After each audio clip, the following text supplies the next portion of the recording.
Ahoy Universe, Smitty Man here. The last time we left off with this story was you had learned that we'd found some absolutely hilarious photos of Fuckwad's mother. Well, I spent the next 2 summers trying to locate more of those Polaroids because I was absolutely positive that more of them existed.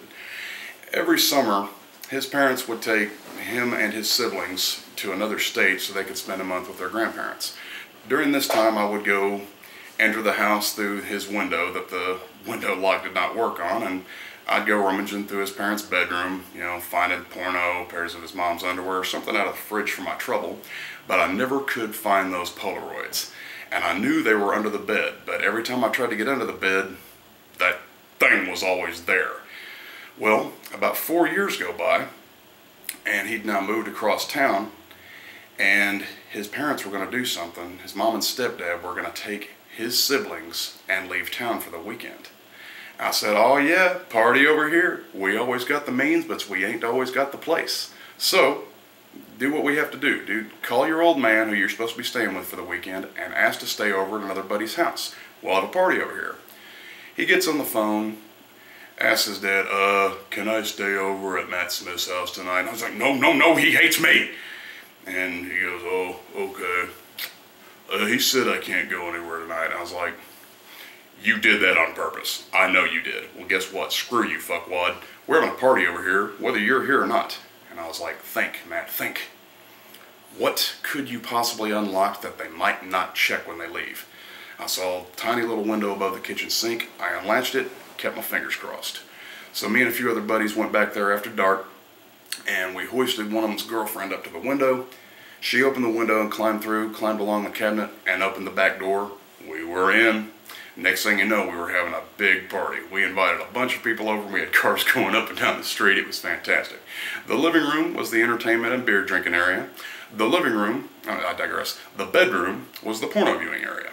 And I said to another buddy that was there with me that night, I said, me and you, buddy, tonight, we're finding those Polaroids. He said, I'm down.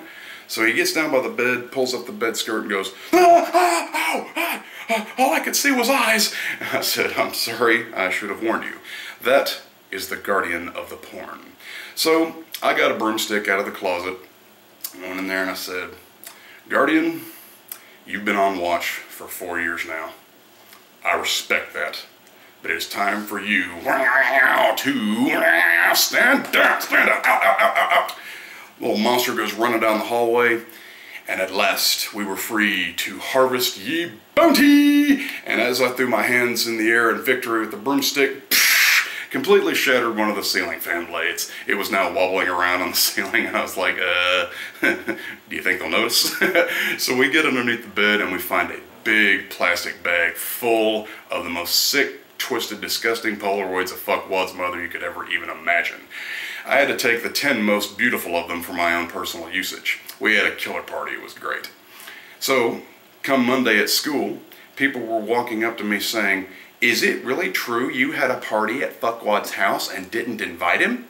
I was like, it didn't really happen that way. So I keyed him in on what the actual went down was. And in my 5th hour history class, there were people that had the nerve and the audacity to not believe me about those Polaroids. Well, I can't have that. And I won't have that. So the following day I took a couple of the real pearls with me. The real pearls of which included, one of them was of the mother bending over, smiling in between her knees, spreading everything that can be spread. Her skin was so white that the flash made it look like a deflated volleyball with a couple of strips of roast beef hanging underneath a freaking saggy milk dud. Absolute pearl. And to add some theatrics to the proof that I had just provided to these naysayers, I took this particular picture and stuck it atop my noble crown, like the Star of India. And I looked around the classroom to all the naysayers, and as they looked at me, they went, oh my God! And people all around the classroom are just in an absolute quiet little uproar. They're trying not to burst out laughing, and yet are just so disgusted by what it is they see upon this noble crown. And I just kept going. like that. I'm just freaking everybody out. The freaking teacher was sitting up there at his desk looking at me like he is going to go to prison someday. Well, thus concludes story time for the day. Until I see you, y'all be cool. Right on.